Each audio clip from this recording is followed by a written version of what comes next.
Et Dieu a compassion pour toi. Amen.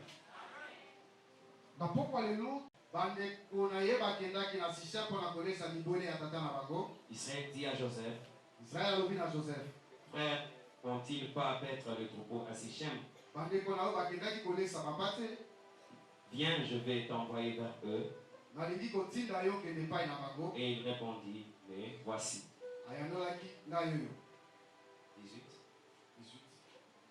18.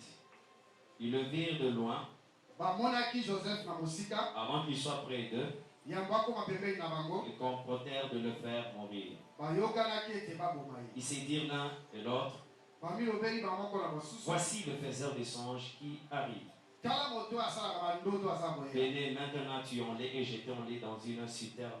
Nous dirons qu'une bête féroce l'a dévoré. Nous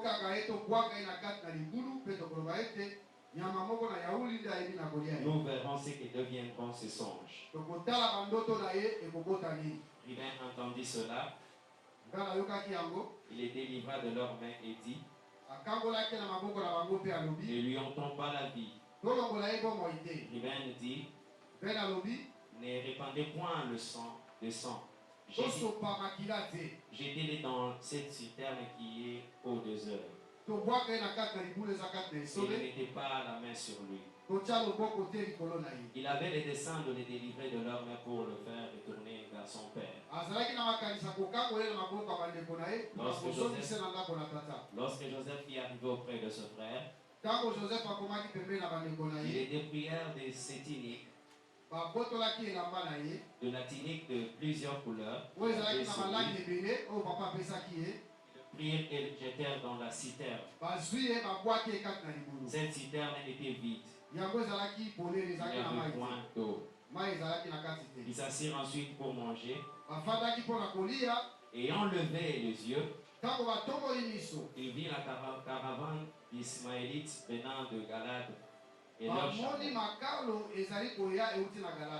leurs chameaux étaient chargés d'aromates, de baumes et de myrrhe qu'ils apportaient en Égypte.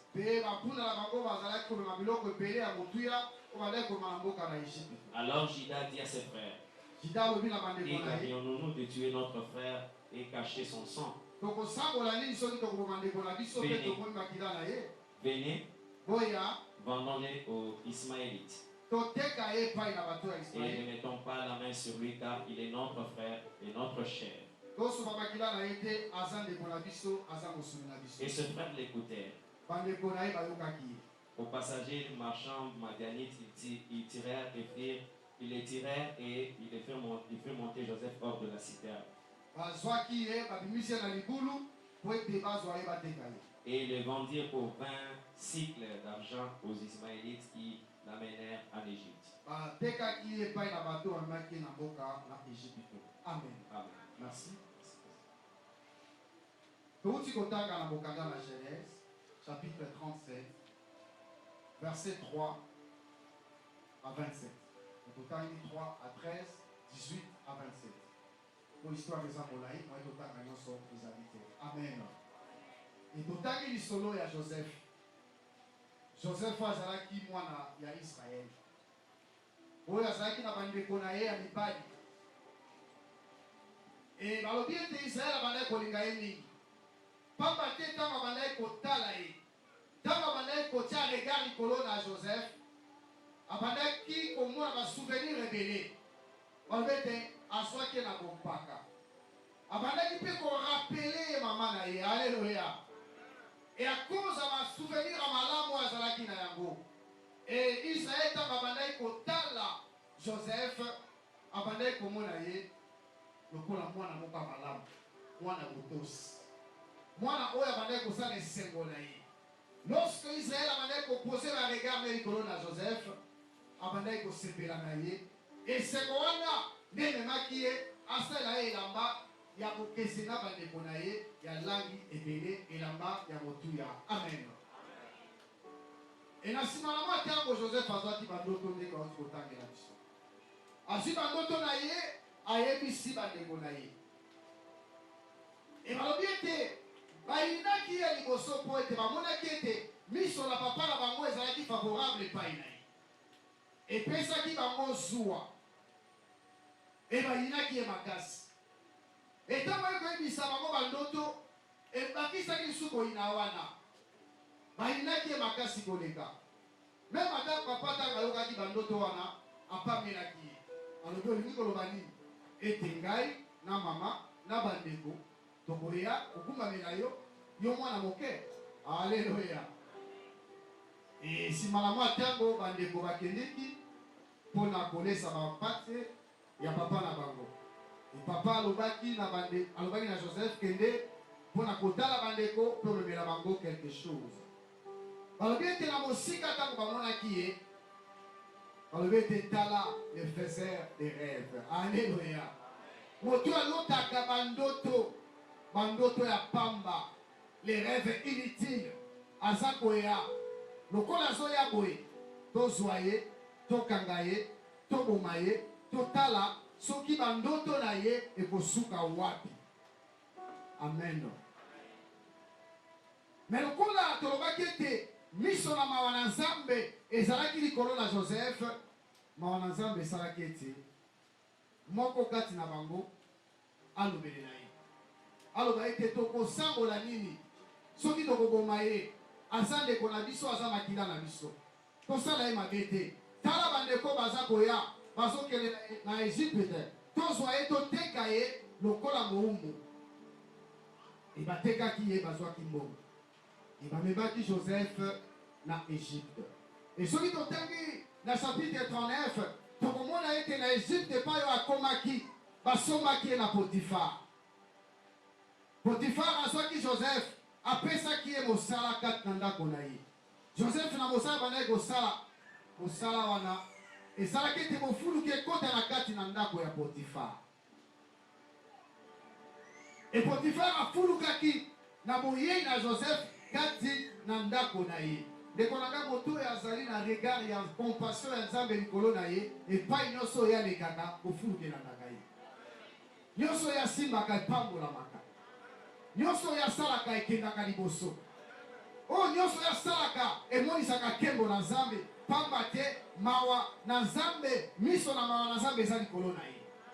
Yango na pokwa lelo naza kolembisa yo Luka plus les regards de compassion de Dieu ezala likolo na bomoi na ye. On peut comprendre que les regards est très important na bomoi ya bomoi na yo pe na bomoi na ngai. Regard ya Nzambe eza na motuya na bomoi na biso. Pamba te en dehors ya regard ya Nzambe tozali komona ete na bomoi na biso regard ya bato pe ezali ko jouer makasi na bomoi na biso. Bato ebele babebisa vi na bango. Bato ebele babungisa mapamboli na bango à cause ya regard ya bato likolo na bango. Et tomoni ete na étape nyonso moto nyonso bandai ko rencontrer Joseph na nzela na ye na nsima na Potifar tomonaki mpe ete na nsima na bofuluki na ye mwasi na Potifar alulaki ye po ete miso na mwasi na Potifar ntango ekitaki likolo est basé sur le visible. Alléluia. Les regards de l'homme est basé sur l'apparence. Les regards de l'homme est comme on a l'extérieur.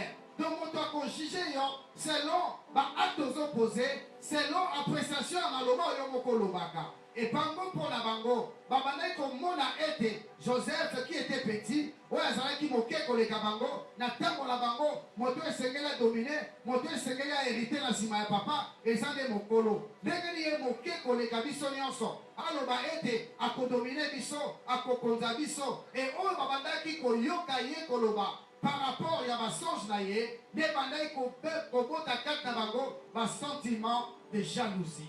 Et regarde na bango vis-à-vis na ye, ezalaki regard moko ya jalousie. Or la jalousie ebotaka la haine. Et la haine, tango ekoli kati na moto, ememaka la méchanceté. Et la méchanceté, tango ese elati moto, emengaka moto akoma agressive, akoma na violence, aboma, asala mabe pe apanza. Alléluia.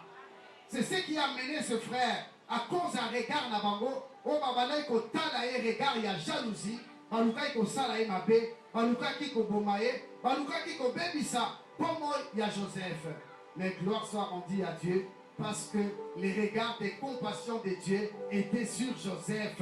Malgré leur complot, malgré Dieu a touché à cause de la compassion de Dieu, Ayoka Mawa pour sauver la carte plan la bango na mabe. Alléluia.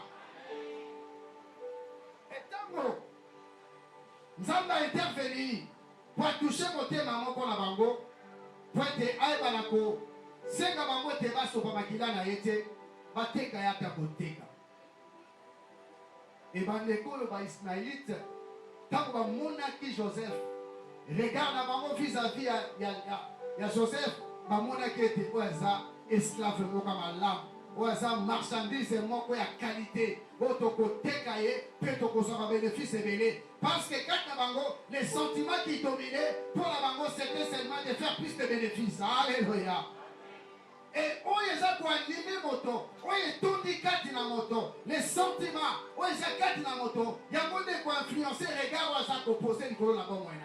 Et regarde notre rotation posée du colon à traiter de la sorte, à traiter de même Yolini, à traiter selon les Yazomonayo, selon les Yazokalisa, selon ma sentiment naïe. Yangona pourquoi le Nazako l'Indisayo, Kotikate, regard ya bateau influencé Vinayo.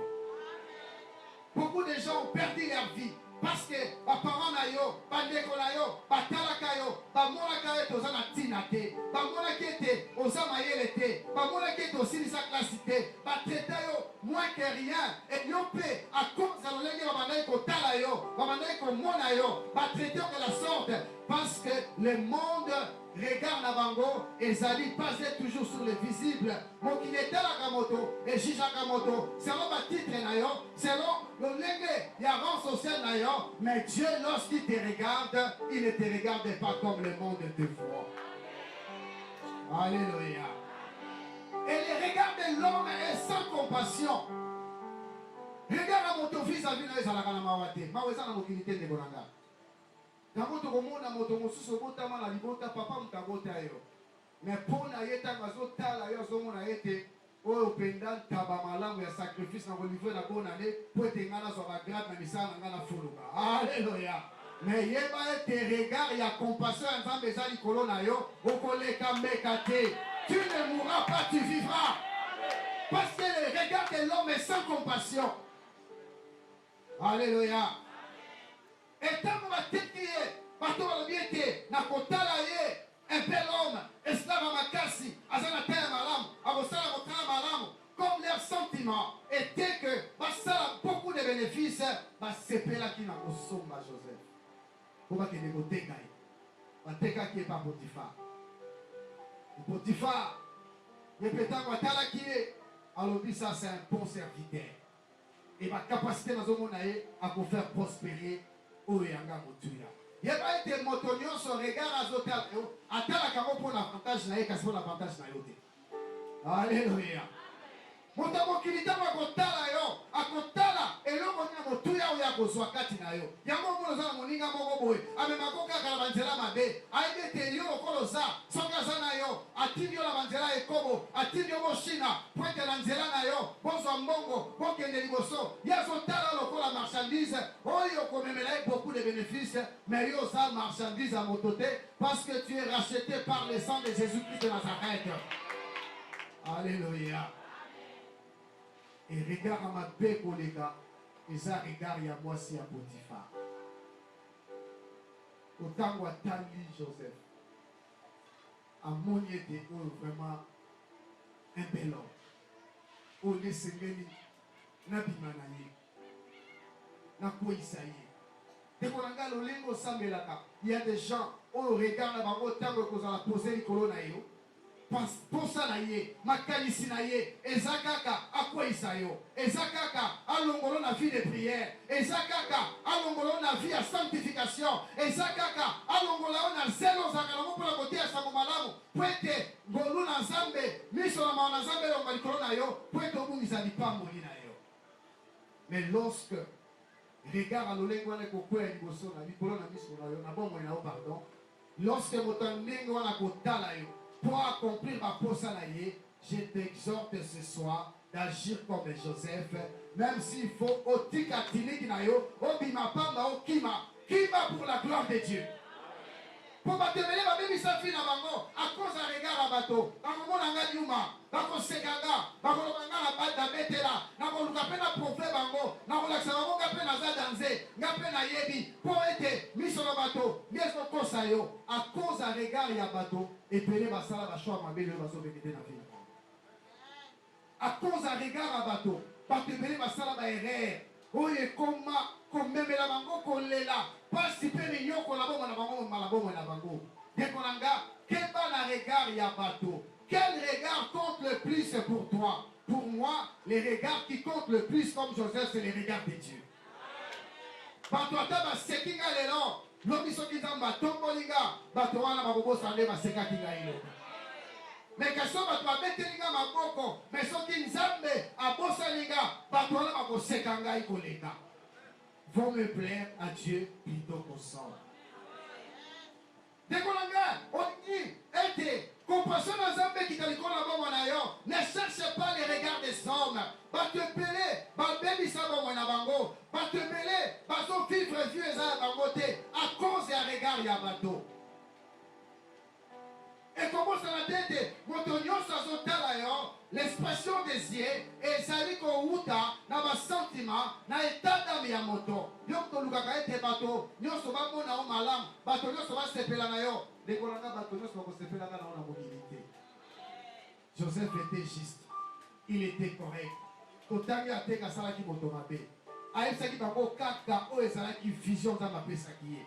Mais chacun l'a traité selon ses sentiments. Mon quoi traité comme un bon fils, mon quoi traité avec jalousie, ou soit traité le coup la marchandise, ou soit traité le coup la esclave, ou soit traité le coup la nani, à ma ouestengeli ma kouanaye. Mais t'as là été, à conseiller le macambo, lorsque l'homme te regardera, et qu'à comme on a été sengala sangoli kambo, songolo pe pakala, et tango yo koboya, yebete ko suka wanate, à kolanda yo, ndenge moi sa potifa, à conseiller macambo, et mener na boloko, pe kokota na boloko, ba prisonnier ba mona qui est un prisonnier comme bango. Alléluia. Et ça n'a pas de bon sous la boîte, aux apégas locaux la bango, aux anopégas la moto ordinaire. Mais la émission n'a pas quoi le lion de la maïs massia. Tu n'es pas un homme ordinaire, tu es extraordinaire parce que le prince de la vie habite en toi. Alléluia. Donc on a les regards de l'homme. Et son influence est bien là-bas, moi, à bateau. Bah te peler à cause d'un regard, il y a bateau. Bah mimona pamba. Babungi sa estime de soi à cause d'un regard et un bateau. Votre bataille est aux apamba. Votre bataille est aux angatina. Votre bataille est aux yo qui n'est pas de mon côté. Yo qui salani na vie. À cause d'un regard de maman de maman na gayo. Bazo juger yo. Les regards de l'homme est là seulement pour juger. Les regards de l'homme est là pour condamner. Les regards de l'homme est là pour na kolobaete. Yo satinate. Yo kokokate. Yo sapamba. Mais lorsque Dieu te regarde, Dieu ne te juge pas. Dieu ne te condamne pas. Dieu te regarde avec compassion. Alléluia. Yo lukaka regarde na likona bomba na yo. Moto mosusu matali yo a condamné yo. Mais soki nzamba a condamné yo te, ne te laisse pas abattre. Ne te décourage pas. Parce que l'homme ne voit que ce qui frappe aux yeux. L'homme ne voit que les choses passées et les choses présentes. Mais Dieu voit même l'avenir. Alléluia. Donc on cherche à attirer les regards de Dieu. Dieu de même que l'homme, lorsqu'il te regarde, c'est aussi l'expression de ses sentiments. L'homme regarde au visible, mais Dieu regarde à l'invisible. Pour te mis sur ensemble, et dans la licole, na bon monayo, nzamba kotala o eza intérêt na ye. Alléluia. Nzamba kotala o eza motivation na yo. Alléluia. Lorsque Dieu te regarde, il voit son Fils en toi. Et à cause de Jésus-Christ, à cause des lèvres de la croix, Dieu ne regarde pas tes faiblesses, Dieu ne regarde pas tes erreurs, Dieu ne regarde pas tes péchés. Dieu te regarde avec compassion à cause croix. Voilà pourquoi Jésus-Christ doit demeurer à sa place de maître dans ton cœur pour que les regards de compassion de Dieu soient sur toi. Alléluia. Et puis les balingaranzam beka lokola sauveur. Oya sungaka. Oya salisaka. Oya bikisaka. Oya balisaka. Oya tombolaka. Oya pesaka ba voyage. O malgré balobi corona so matamakas de États-Unis on va mettre à DVD de Jacques de États-Unis. Alléluia. Alléluia. Et maintenant, on va intervenir comme on a dit. Mais Dieu aime comme Seigneur. Le Seigneur, c'est le maître. Et le maître, c'est lui qui domine. Le maître, on se conforme. Notre comportement doit se conformer aux enseignements du maître pour que les regards de compassion de Dieu soient sur nous. Alléluia. Et Nzambe tangu atalaki Joseph amona ki achaki kati na ye. Dekolanga o Nzambe achaki kati na yo Nzambe akosenzela likolo nango bandeko balobi ete tokanga ye toboma ye totala soki bandoto ne kosuka wapi bakanisaki ezalaki ndoto na ye ezalaki ndoto de ndoto Nzambe achaki kati na ye. C'était sa mission. Yango le sengolo iba mission au kati na Yesu Masia. Iba mission au kati na kolo parce que Dieu a toujours son regard sur la mission qu'il t'a confiée. Alléluia. Et avant qu'on sente la pointe kokisama. Et la mission de Nzambe, Azalaki, Nango pour Joseph, lorsque Dieu regardait Joseph, il voyait les sauveurs de toute sa famille. Il voyait les sauveurs de toute la nation d'Israël, d'Égypte. Il voyait en lui le premier ministre. C'est lui qui aura la mission de sauver les gens. Alléluia. Et ce qu'on dit mis sur ensemble, les regards de Dieu, ne néglige pas ta mission. Il y a des gens qui négligent leur mission.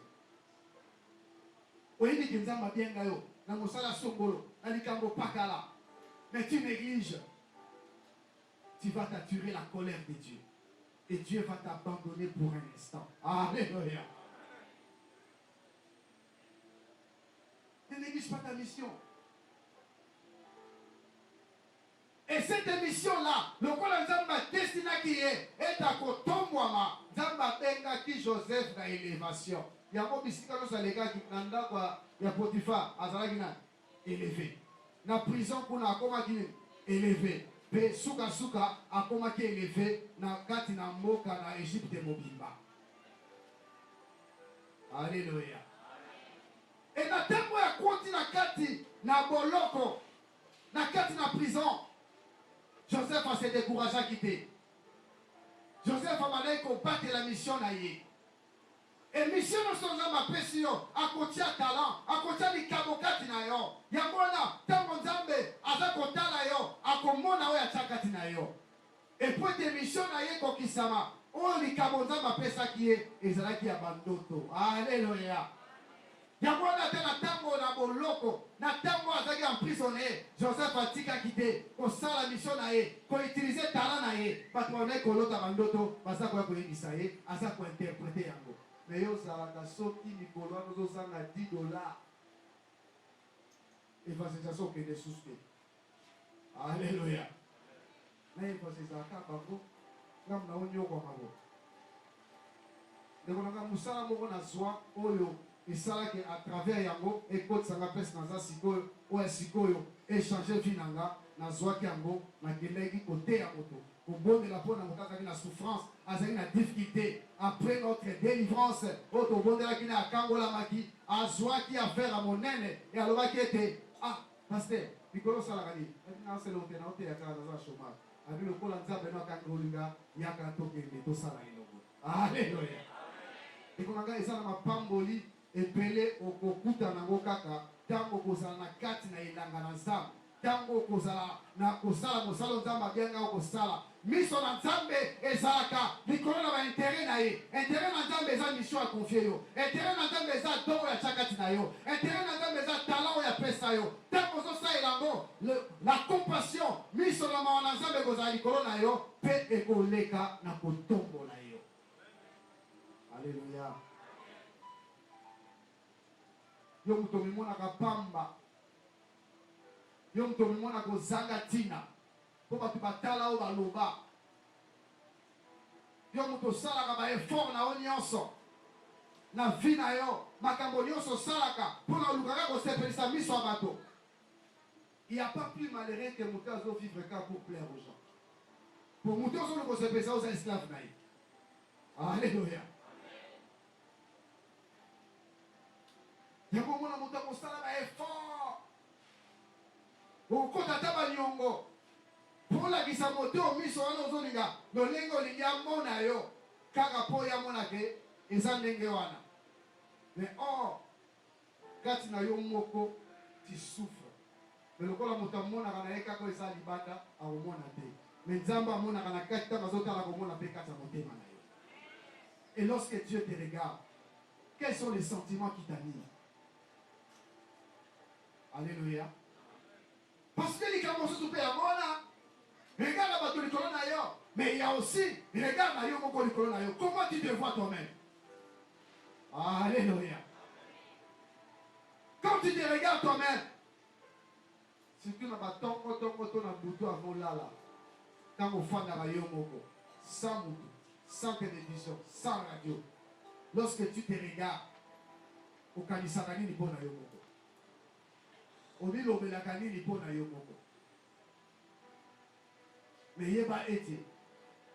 les regards des hommes et ça est basé sur les circonstances, mais les regards de Dieu n'est pas basé sur les circonstances, parce que la circonstance a vie dans la réalité.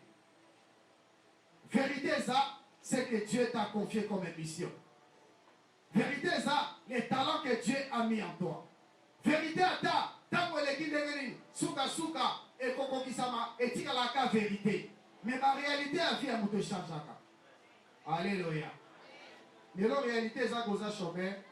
Lokola miso na mawana nzambe ezokita likolo na pokwa lelo loto kozwa mosala ya ete ochange okoma travailler. Alléluia. Réalité lelo oza célibataire. Mais lokola miso na mawana nzambe eza likolo na yo. L'homme ou la femme de ta vie, tant au bala, réalité va changer, statut va changer, pour le mois célibataire ou marié. Réalité a fait un mot de changer, mais vérité sans arrêter. Parce que la vérité a un nom, la vérité s'appelle Jésus-Christ dans sa tête. En dehors il y a mission, il y a pesayo. En dehors il y a talent, on a pesayo. Nzamba tala kako eza intérêt na ye. Nzamba tango azotala yo, esengala mona maloba na ye kati na motema na yo. Combien de paroles oyamba na isika oyo? Et il va c'est la parole que tu as reçue avec foi, la parole que tu as acceptée, la parole que tu as laissée place dans ta vie pour te transformer. Et Dieu regarde à cette parole. Malgré qu'on a passé par une situation difficile, Dieu fait confiance au travail qu'elles sont. Et pardon, sa parole, pour te transformer à l'image de pour qu'on vive les temps. Alléluia. Et ma circonstance pour ça qu'on tape pour la yango et ça la formation pour les galayango. Donc la Joseph il a été formé. Et c'est là que les gars quoi ma casse pour tango ou ya kotombo ama azala capable ya ko gérer malade. Maloba na nzambe ni lobati na kati ya motema na ye. Obati la kama loba oyo okozala mokili atuta kozala moto obatela kama maloba oyo que pour éviter la débauche que chaque homme ait sa femme. Alléluia. Est-ce que maloba oyo esengaka yo tika masumu obatela kango maloba oyo esengaka yo te obongola bizaleli obongola ta elateli. Il y a des gens malades à kaka pour na bato pour impressionner les gens.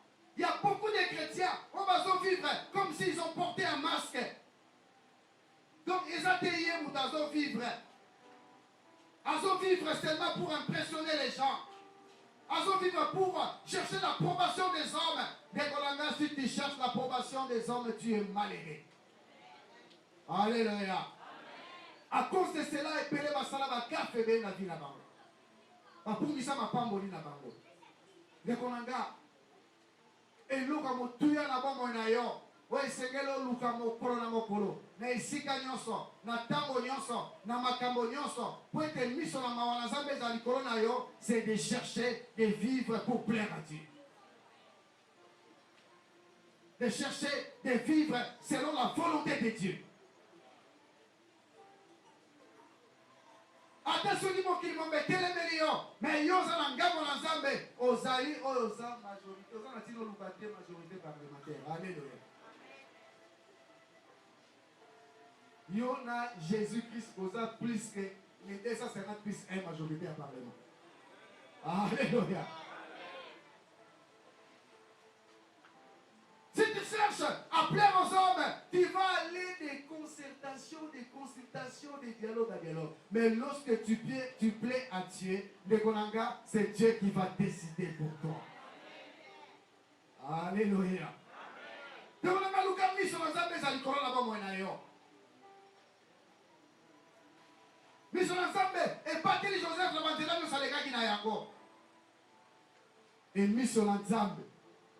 Et ça la qui était.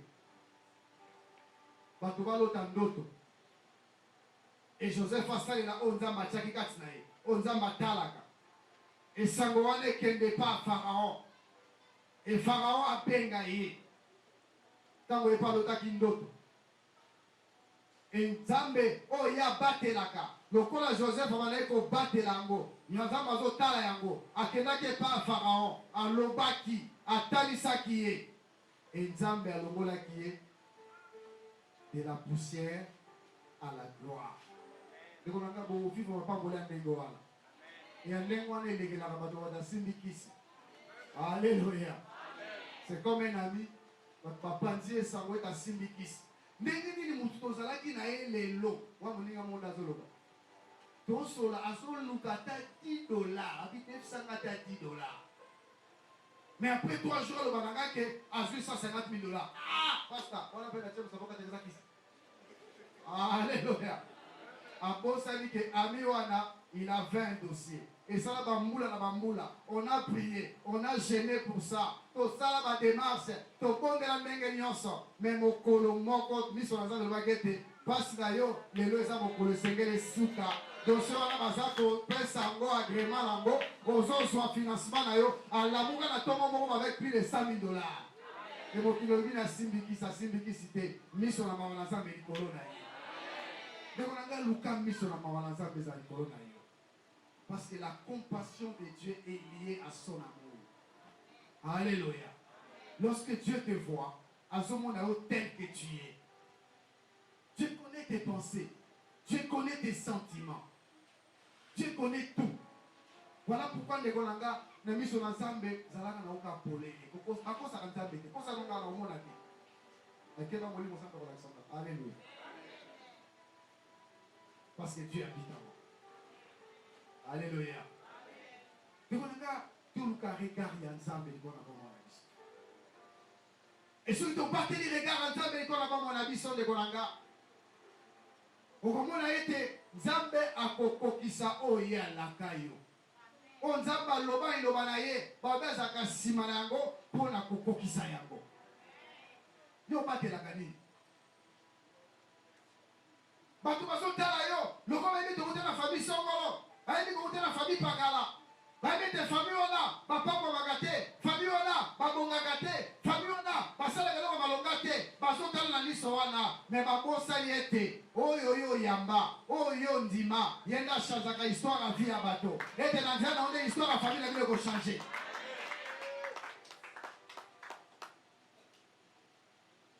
Mototanga yini makambonenge salema, mototanga yini batunenge ba vivaka, pona ye akotika na regard kaka monge za figé, ani ke ba change akate, pona ba monge za la kandenge wana, mais avec Jésus tout peut changer. lorsque les regards de Dieu est sur toi, les regards de Dieu vont frayer le chemin pour toi. Là où il y avait des blocages, Zamba Kobuka Bakale, c'est là qu'on voit Natana et Sobe. Atana Kata Boloko Bakanga Libota, Joseph Magina Boloko Poatombwami. Yope na Boloko Wana, Miso la Manaza de Gobimisao, les Lopo Gobimoko Tombwa. Alléluia. Parce que lorsqu'on parle de la compassion, c'est le sentiment de pitié qui anime Dieu et qui le pousse à intervenir pour ton cas. Alléluia. Zambateli to lela pe mingi, zambateli to nyokoma pe mingi, zambateli to zanga pe mingi, a décidé à travers ce temps de prière de compassion, Zambalinga a changé de vie nayo. Et lorsque Dieu a compassion de toi, azo senga intervention na yote, azo senga qualification na yote, azo senga ba mérite na yote, Zamba so talande mawana ye pe ngolu na ye. Dieu fait grâce à qui fait grâce. Alléluia. Donc lorsqu'on parle de la compassion, Ezali Kamboya, Ngoluli Kamboya, Nzambe ye moko a décidé sans condition préalable. Dieu ne te juge pas par rapport à ton passé. Dieu ne te regarde pas na parcours yo les gars. Zambazo tala yo, uta mokolo oyo, oza mokana kwa mba espasiel lokola kolo, pe mobika bomo na yo, mawana kambe kitali kona bomo na yo. Et mawana et qu'on réparer l'erreur na yo ya passé. Mawana et qu'on changer d'ordonnance parce que la vie na yo. À cause de la vie passée na yo, il y a des choses où ils ont décidé pour na yo. Oko balate, oko bongate, oko nelibosote. Mais lorsque tu acceptes Jésus et que Dieu te voit et il voit Jésus-Christ en toi, l'ordonnance va revenir sur toi les autres mécaniques. Alléluia. Pour y être à côté du cambo na yo. Ezali cambo mawa. Ezali cambo bolingo. La compassion de Dieu est liée à sa fidélité. Dieu est fidèle à son alliance. L'alliance est conclue à la croix de Golgotha par le sang de Jésus-Christ de Nazareth. Ami pesa ki po yo kangolama. Ami conseil mobola po yo zabosi. Ami okoma ki po yo zala opangolama. Voilà pourquoi compassion naïe, où est lié à sa fidélité et qu'on l'engole dans la situation difficile pour qu'on vive le changement de la vie naïe. Et l'okamotuya, les regards de compassion de Dieu c'est la foi. Alléluia. Est-ce que tu as la foi? Parce que on dit sans la foi, il est impossible de lui être agréable. Lorsque Dieu te voit, akumona kondima kati motema na yo omoto aza na kondima akotia biso na ye te na ba circonstance akotia biso na ye te l'expérience est passée akotia confiance na ye par la nzambe moto oyo aza na kondima akomitungisa lisusu te akomilelela pamba te. Alléluia. Tolenge mokolo mosusu na yoka elobeli ya baninga moko mibale tozalaki na moko tokutana mosusu atuni ye boni ya lobi azongisi ya yo eleki ye alobi na ye soki yango eleki seke yo pelepe na liwa. Alleluya.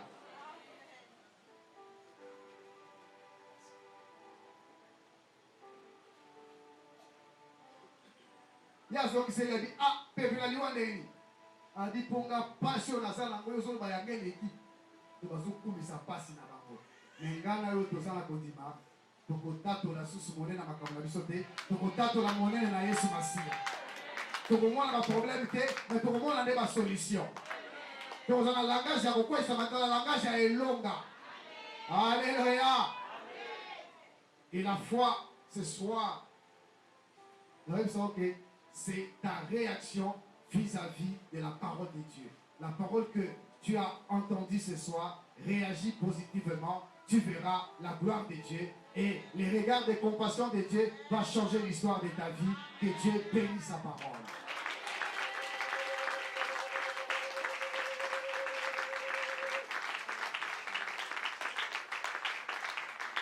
Donc,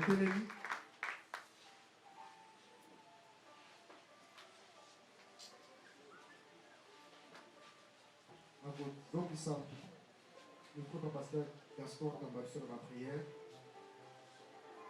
Selon la parole de ce soir, même selon ce que les autres intervenants ont donné, parce que nous avons.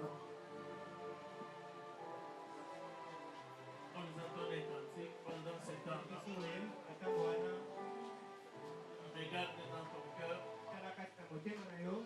quels sont les besoins que tu as, que tu veux confier à Dieu.